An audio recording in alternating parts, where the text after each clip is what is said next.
সত্ৰৰ এই বাৰ্ষিক পালনামলৈ আহি ধৰ্মপ্ৰাণ ৰাইজৰ লগত কিছু সময় কটালো। সঁচাকৈ এক সুন্দৰ পৰিৱেশ।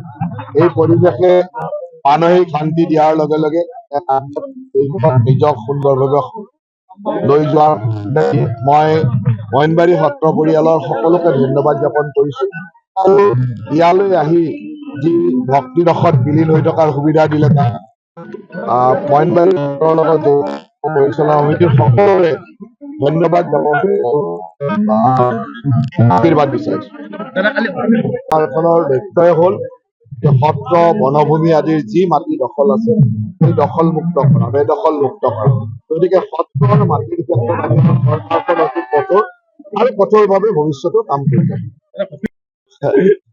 অখিল গগৈ আচলতে প্ৰশ্নৰ উত্তৰ দিবলৈ দিগদাৰ লাগে, কাৰণ অখিল গগৈ ৰাতিপুৱা কি কয়, গধূলি কি কয়, পিছদিনা কি কয় তাৰ ঠিকনা নাথাকে। অখিল গগৈ এবাৰ আপোনালোকে শুনি ল'ব যে কি তাৰ পিছত উত্তৰ দিব। সেইকাৰণে তেওঁ আচলতে কি ক'ব বিচাৰিছে এইটো একেবাৰে ঠিৰাং কৰিলে এবাৰ ক'ব আপোনালোকক, তেতিয়া তাৰ উত্তৰটো দিম। ৰাতিপুৱা এটা কয় গধূলি এটা কয়, ক'বলৈ আমাৰ দিগদাৰ। ভালে হ'ব। মইনবাৰী সত্ৰত অহাটো আজিৰ কাৰণে আজি নতুন নহয়, মানে 2 বছৰ 3 বছৰ ধৰি মই আহি আছো। কিন্তু ভাল নামত আহা প্ৰগ্ৰাম বুলি ক'লে দুবাৰ হ'ল। যোৱা বছৰ নাম যিটো তোলা ইয়াত আহিবলৈ, আৰু আজিও মই জয়ন্তৰ মনত কিবা জ্বলোৱা বন্তি জ্বলাই মনটো খুব ভাল লাগে। আমিতো অলপ হৈ পেলাই আমি দি আছো, আগতে ৰেকৰ্ড দিছে, এইবাৰো ৰেকৰ্ড আৰু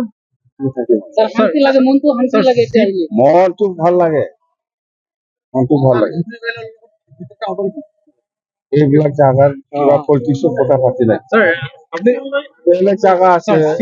আগতো আপুনি অনুদান আগবঢ়াইছে, এতিয়া নতুনকে চিফ হৈছে, গতিকে ইয়াত মইনবাৰী সত্ৰত যি গেট নিৰ্মাণ কৰিছে কিমান টকা আগবঢ়াইছে? আপনি যিকোনো খবৰৰ বাবে যোগাযোগ কৰক আমাৰ এই নম্বৰত 9181 307 221।